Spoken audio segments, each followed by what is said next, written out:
Manifeste pour une école de Paris renouvelée du XXIe siècle, dite école de Paris du XXIe siècle. Vidéo numéro 2. Début de la deuxième vidéo sur 4. Cet ouvrage est composé de 4 vidéos numérotées de 1 à 4. En lecture audiovisuelle, les numéros et durée des vidéos sont indépendants du plan du contenu. Manifeste pour la relance d'une école de Paris renouvelée du XXIe siècle. Pour une école de Paris du XXIe siècle. Pour tout contact et communication. Secrétariat, auteur du manifeste Monsieur Antoine Antolini, critique d'art, conférencier d'art. Contact courriel à édition-edmc@yahoo.fr tel 06 10 99 90 98 ou tel +336 10 99 90 98. www.artistiquemuséographie.com. Édition des musées et de la culture, EDMC Europe Copyright EDMC 2020 Édition des musées et de la culture EDMC Europe. Association Loi 1901 pour la promotion internationale de l'art et de la muséologie. Fondée en 1993, 27e année. Deuxième partie. Une école de tous les arts, de tous les artistes et de tous les pays. Liberté de créativité et solidarité. École de Paris renouvelée du XXIe siècle. Dite l'école de Paris du XXIe siècle. Afin de différencier, elle est intitulée de la première école de Paris, de la première partie du XXe siècle, puis de celui de Nouvelle École de Paris de la seconde moitié du XXe siècle. Nous proposons d'adopter l'intitulé de l'école de Paris renouvelée du XXIe siècle, ou École de Paris du XXIe siècle, ceci correspondant à sa relance d'aujourd'hui, mais aussi aux besoins urgents, tant de renouvellement des artistes disparus, que d'ouverture sur les diverses branches plurielles des arts, de la création et de la culture. Ceci doit se faire avec la prise en considération des nouvelles formes d'art issues des nouvelles technologies, des moyens du numérique, appliqués aux arts visuels. L'école de Paris renouvelée du XXIe siècle intègre en mémoire et en lien avec les précurseurs, les notions de la solidarité artistique et dans sa vision du futur, celle de l'urgence climatique, du respect et de la protection de l'environnement. Préambule. L'art est universel, il ne connaît ni pays, ni frontières. Les progrès du monde connecté nous le révèlent encore plus chaque jour. C'est un immense territoire de liberté, hors de l'espace et du temps, dans lequel nul ne détient la vérité. L'artiste ou le créateur, quel qu'il soit, de toute discipline, artistique et culturelle, n'est jamais, où qu'il soit, un étranger, car avant tout son monde est l'art. Il y est toujours et partout chez lui. L'art crée un espace immatériel et intellectuel de compréhension de l'autre, dans une égalité réciproque, ouvert à tous, sans différence, dans la tolérance des idées nouvelles, des styles inattendus et des esthétiques novatrices. L'école de Paris renouvelée du XXIe siècle, pour créer une école de Paris du XXIe siècle, ouverte à toutes les formes d'art et de création, qui accueille et rassemble les artistes venus d'autres pays, ou installés à Paris, dans une vocation créative commune internationale de tous les artistes d'origine étrangère et français, dans la pluralité des créations de ceux qui composent l'ensemble du champ artistique et culturel. Cela dans une perspective de progrès de l'art et de la culture, du rayonnement de chaque talent, individuellement ou de façon interdisciplinaire et transculturelle. Dans l'objectif partagé du rayonnement international de l'école de Paris du XXIe siècle, de Paris et de la France. En lien historique et de mémoire muséologique, avec la première école de Paris, période couvrant la première partie du XXe siècle de 1900, en prémisse, puis en épanouissement à partir de 1920 jusqu'à la Deuxième Guerre mondiale, ainsi qu'avec la seconde école de Paris ou Nouvelle École de Paris, née dans la seconde moitié du XXe siècle. L'école de Paris du XXIe siècle sera ainsi ouverte aux beaux-arts, à la musique, à la poésie, à la danse, au théâtre, au cinéma, à la littérature, à la création et aux créateurs, au sens large, aux arts visuels dans leur ensemble, aux nouvelles formes d'art et d'expression visuelle, y compris celles des avant-gardes ayant recours aux ressources des nouvelles technologies de la communication et de l'information, NTIC, et de l'intelligence artificielle, IA, technologie de l'image et du son. Ceci en restant non exhaustive, dans un esprit libre, ouvert et solidaire, dans une perspective d'amitié internationale et de rayonnement mutuel des créations dans le XXIe siècle dans le respect des valeurs de préservation de la planète. Deuxième partie jeunesse du concept, première moitié du XXe siècle. On peut sur ce sujet le jeunesse du concept se reporter utilement à la première partie, les fondements du manifeste première partie l'école de Paris ne doit pas mourir introduction. Jeunesse du concept de l'école de Paris. Du paragraphe 1 au 5 complète et traite également de la jeunesse du concept. 1. Initialement, l'école de Paris, dès ce début du XXe siècle, désignée en ces années 1900, la communauté étrangère des peintres venus de tout pays du monde, pour séjourner, ou s'installer plus durablement à Paris, qui pouvaient être européens ou non. C'était l'attrait d'une époque, la belle époque, loisirs, plaisir, travail, mais tout autant, vie intellectuelle foisonnante dans tous les domaines de la culture. Paris représente aussi pour les artistes, c'est essentiel, un lieu apprécié pour la liberté qui y rayonne, pour les libertés d'expressions artistiques, sans a priori aussi bien littéraires, théâtrales, de la danse, de la musique, de la poésie, de la création en général. C'était un concept qui montrait l'ouverture de la capitale française, comme un phare éclatant et lumineux pour la culture et les arts, de haute tradition ancestrale, patrimoniale intellectuelle, mais aussi, pour la liberté. Dès lors, on assiste à la naissance d'un espace immatériel de liberté et de création, qui prit forme et exista par l'apparition de l'École de Paris, comme le reflet d'une dynamique de créativité, où s'épanouit la personnalité et l'indépendance des artistes d'origine étrangère, venus de tous horizons, qui avaient un esprit novateur. Un foisonnement en interaction entre tous ceux qui voulaient bien y participer. Ainsi on put voir se développer, plus nettement dans les beaux-arts, cette impulsion nouvelle. Elle put facilement prendre corps dans Paris, dans des ateliers, ces lieux permanents et libres de la création, qui sont autant de pôles de rencontres et de vie quotidienne, d'échanges et de discussions techniques et stylistiques. S'y côtoient artistes de même langue ou pas, dans la pure tradition des ateliers français et parisiens issus de l'impressionnisme, voire internationalement bien avant, depuis Barbizon. De l'avant-garde discrète du bateau Lavoir avant 1914, à la ruche communicante, aux échos de modernité, d'un Montparnasse à la mode, l'École de Paris, est allée en s'affirmant, au fil des années, dans son existence même. Elle représente le lien étroit tissé entre art et culture, théorie des arts, poésie, comme avec par exemple Guillaume Apollinaire, 1880 à 1918. Elle symbolise un épanouissement transculturel et interdisciplinaire, qui s'effectue dans les pontages entre peinture, danse, littérature, poésie, qui se forgeait dans l'accueil, les rencontres et les présentations, l'amitié et des relations vivantes, les idées neuves qui s'échangeaient, entre tous les artistes de tout domaine et de toute nationalité. Les rapports intellectuels, culturels, étroitement noués, apportaient une énergie puissante à la création et au rayonnement des artistes provenant de diverses contrées, créant de plus l'idée d'une certaine excellence pour tout ce qui était art étranger à Paris. Se reportait également un fra en complément de ce chapitre à première partie à introduction jeunesse du concept paragraphe 1 à 5 ainsi que première partie paragraphe 3, la relance de l'École de Paris. 2. Les débats pour placer le curseur du début de l'École de Paris. Après le premier conflit mondial 1914 à 18, dès les années 1920, l'École de Paris commence son épanouissement en tant que telle, mûrissant les prémices antérieures nées durant ces années 1900 à 1914.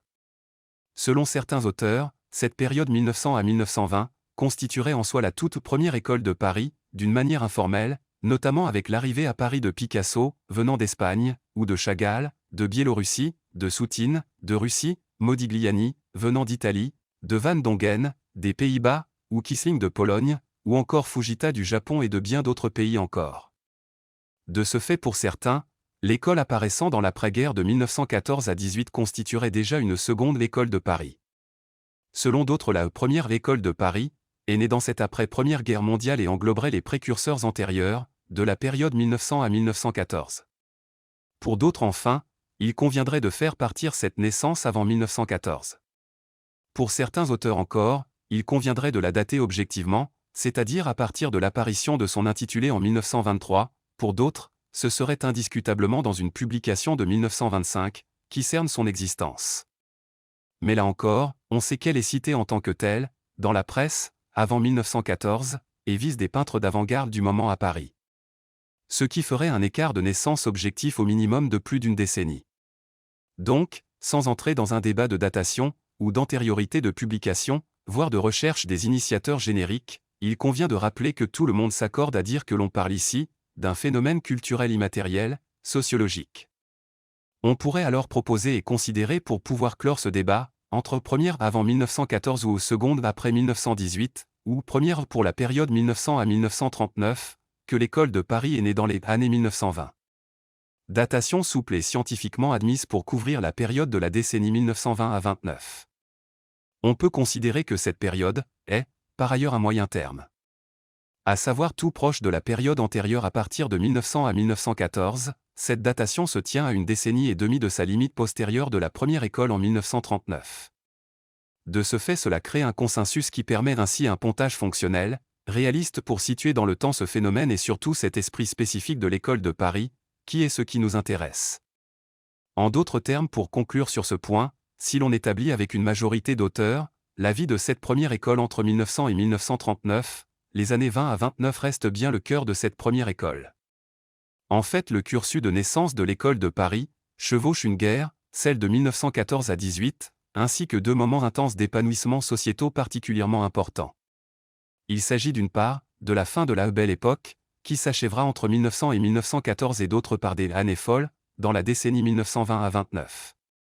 On peut considérer ici, désormais, ce débat dépassé. 3. En analysant de façon systémique les premiers temps de l'école de Paris, au regard de l'événement historique de la Première Guerre mondiale, et de ces deux périodes de la société, Belle Époque et années folles, mais en y associant aussi l'apport des expositions internationales et des célèbres expositions universelles en Europe, Belgique, Espagne, Italie, ou celle de Paris, de 1889 qui a vu la mise en place de la Tour Eiffel, celle de 1900 et 1937, on comprend mieux les ressorts de l'émergence sociologique du phénomène que cette école de Paris représente. Elle plonge ses racines profondes au cœur d'une proto-mondialisation balbutiante et contradictoire, en face des convergences des progrès et de la modernité de ces périodes, qui s'internationalisent fortement.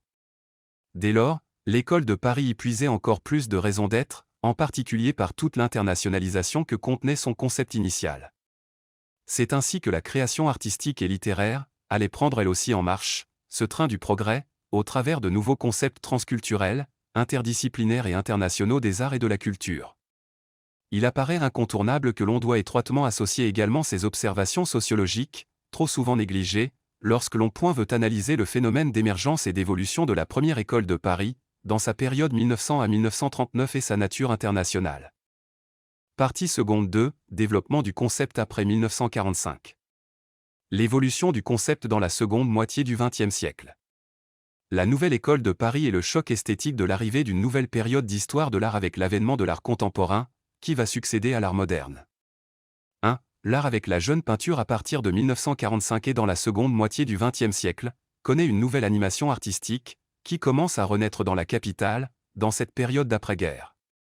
Une nouvelle création se tient à distance des mouvements existants d'avant-guerre, plus structurés, que ce soit le cubisme et les cubistes, le fauvisme avec les fauves maticiens, mais autant impressionnisme, surréalisme, orphisme ou académisme, ne sont pas des pôles attractifs pour les nouvelles générations de l'après-Seconde Guerre mondiale.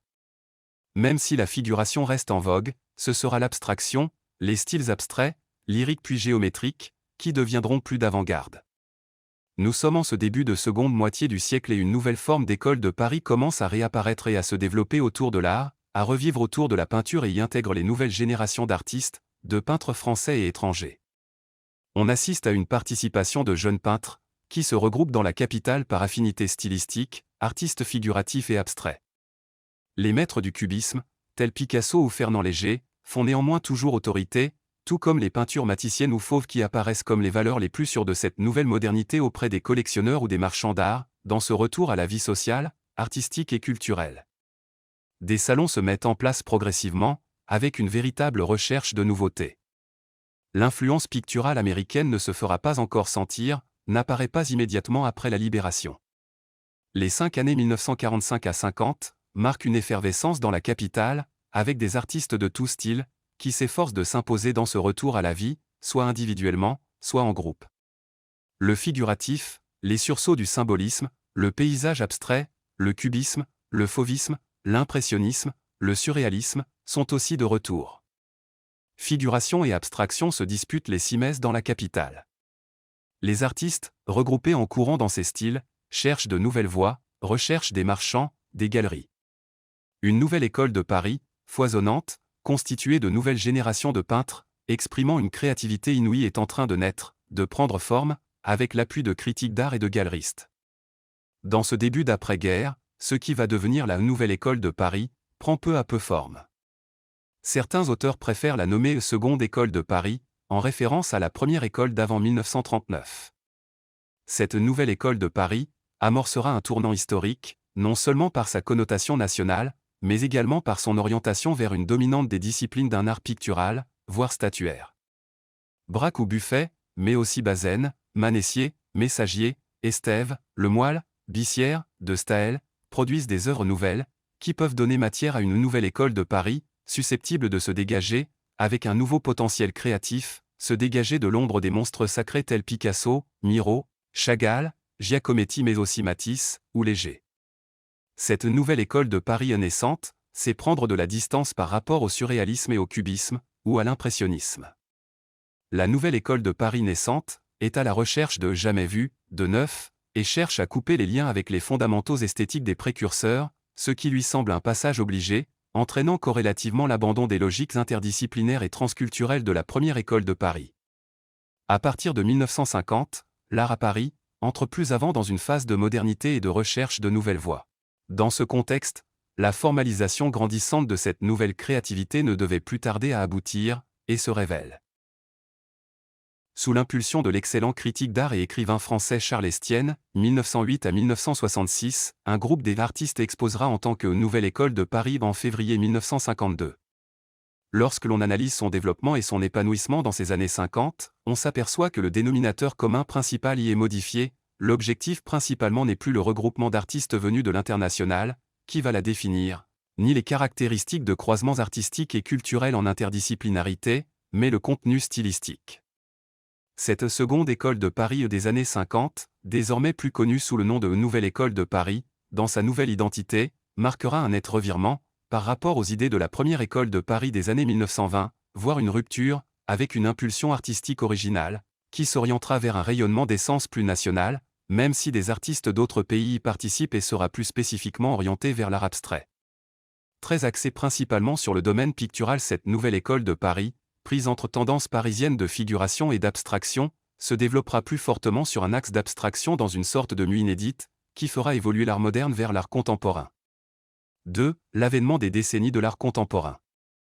La nouvelle école de Paris a largué les amarres et quitte définitivement l'esprit et le territoire stylistique, ainsi que les modalités de création de la première école de Paris, transculturelle et interdisciplinaire, qui ne sont plus sa préoccupation, se recentrant vers un rayonnement national et français, dans le Paris de la reconstruction. L'enjeu est la conquête d'un nouveau créneau international, qui se profile de plus en plus nettement autour de l'abstraction et qui préfigure une avancée de l'art dans les décennies futures. Il s'agit tout simplement du choc esthétique de l'arrivée d'une nouvelle période d'histoire de l'art, avec l'avènement des nouvelles décennies de l'art contemporain. Il va remplacer l'art moderne. Les idées neuves, une rupture culturelle avec le passé, marquent cette nouvelle école de Paris de la seconde moitié du XXe siècle, qui veut s'épanouir vers une nouvelle liberté de créer, face à un avenir culturel nouveau à reconstruire aussi et plein d'espérance. On peut sur ce sujet se reporter utilement à la première partie de l'ouvrage sur fondement du manifeste.au paragraphe 1 L'école de Paris ne doit pas mourir, et introduction. Genèse du concept de l'école de Paris. Au 1.3 sur la relance de l'école de Paris et en partie seconde 1, sur la genèse du concept, première moitié du XXe siècle. Cette nouvelle école de Paris s'orientera vers un développement national et regroupera à ses débuts une dominante d'artistes français abstraits, mais aussi par la suite, plus de peintres étrangers ou d'origine étrangère installés en France. 3. On ne doit pas perdre de vue que les fondements initiaux de la première école de Paris avant 1914 restent l'universalisme et l'ouverture, à tous les arts et à tous les styles.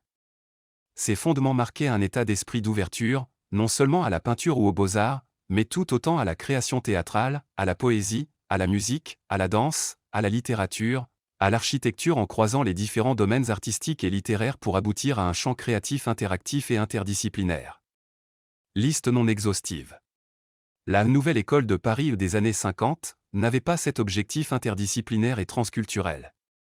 Divers écrivains spécialistes d'histoire de l'art contemporain développent abondamment la nature spécifique et la composition artistique de cette nouvelle école de Paris, considérée selon certains historiens impulsée par Charles Estienne.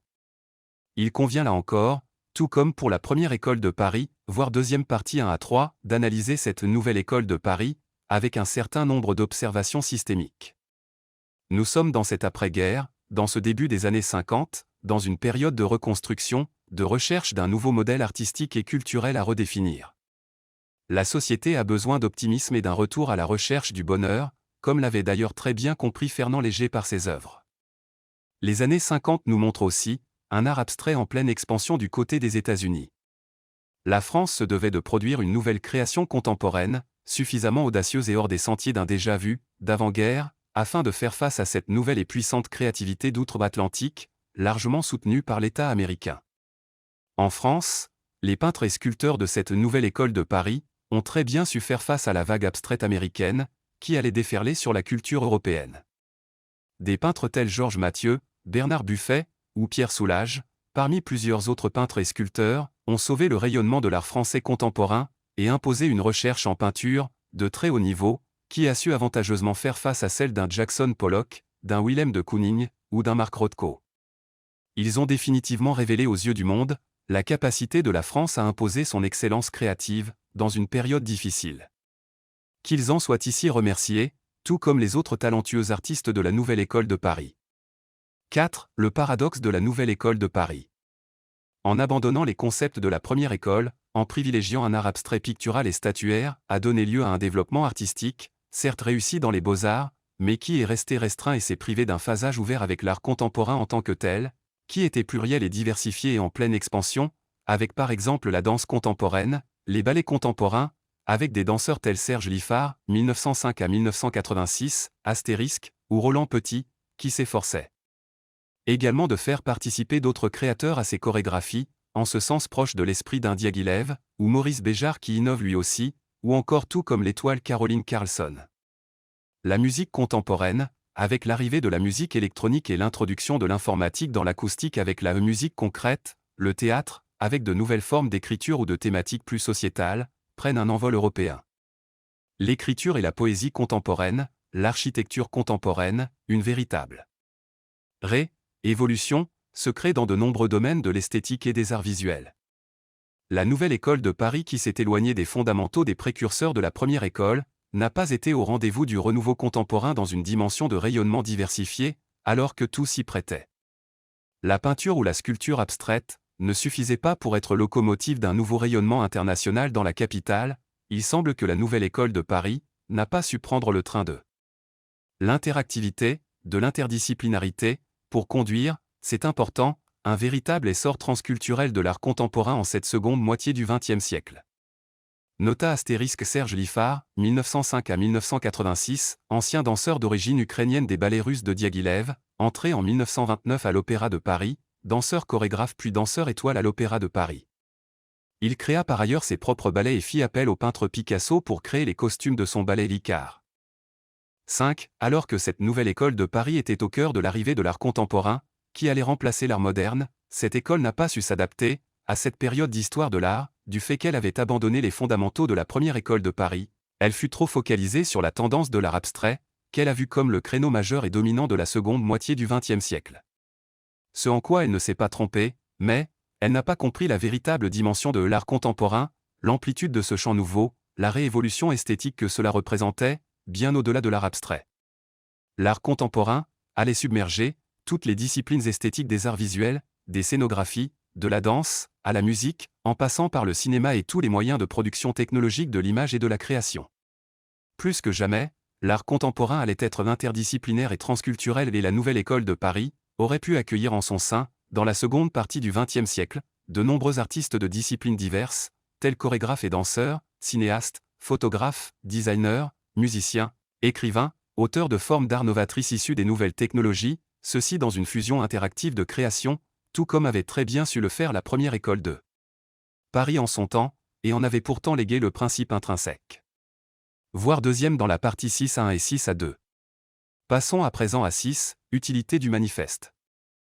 On peut toutefois aussi comprendre cet abandon, par la Nouvelle École de Paris, des principes fondateurs, des concepts fondamentaux de la première école de Paris, par le fait que celle-ci n'a jamais eu de manifeste, ni de charte déontologique, qui en aurait précisé le concept, en aurait rappelé les principes d'interactivité, entre monde artistique, culturel, intellectuel, littéraire, poétique, de la musique et de la danse, du théâtre, non exhaustif. Un manifeste, qui aurait rappelé ce besoin d'une ouverture décloisonnée, pluridisciplinaire, rassembleuse des innovations, d'un art sentinelle des évolutions de la société, pour être phare sur l'international, pour rendre à Paris sa place de capitale du monde pour les arts. Un manifeste qui aurait montré tous les aspects positifs, vérifiés dans la pratique, de ces caractéristiques interdisciplinaires et transculturelles, qui sont des vecteurs d'avancée culturelle. Le présent manifeste et sa charte viennent combler ce vide abyssal.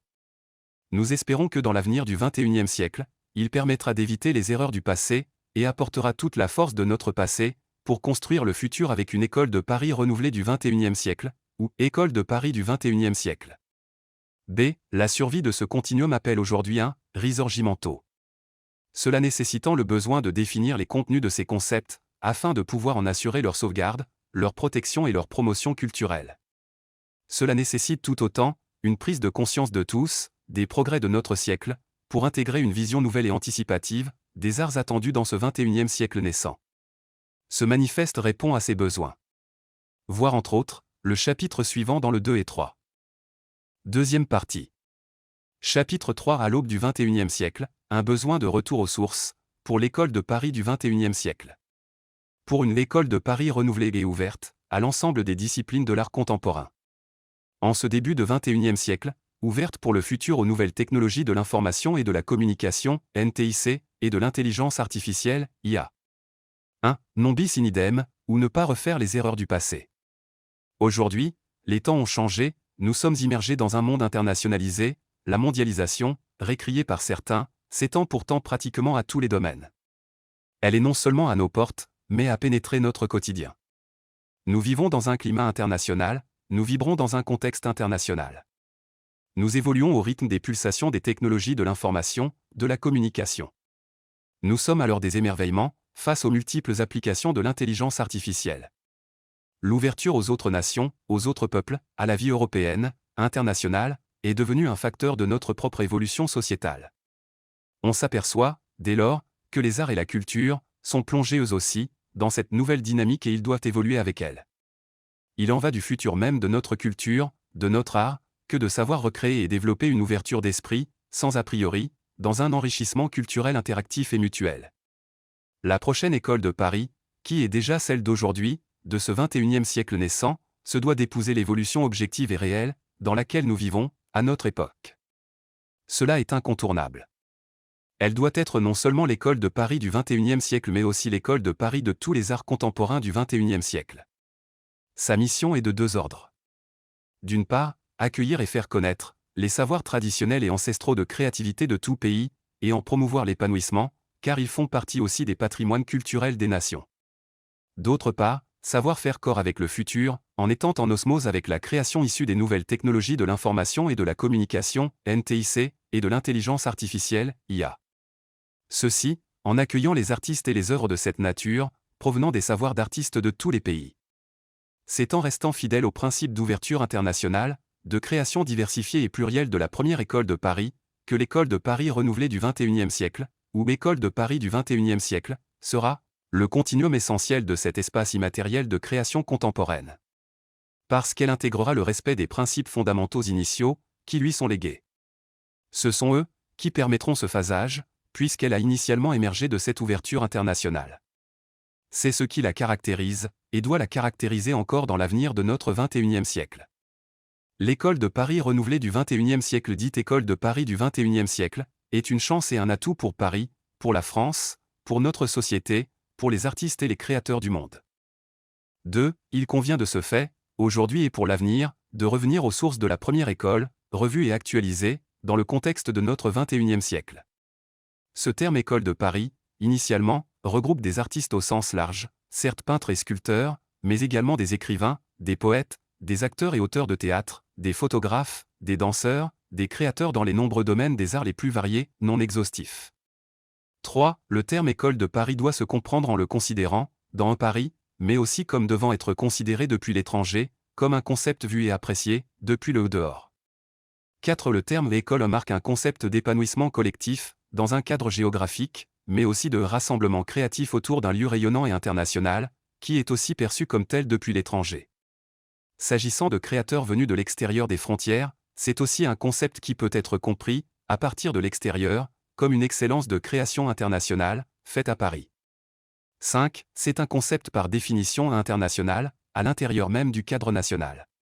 Ce terme école de Paris donne à l'art créé sur place à Paris une dimension par nature, instantanément internationale, du fait des créateurs venus de pays étrangers, qui sont regroupés dans ce concept d'école, laquelle constitue un courant libre international, intramuros.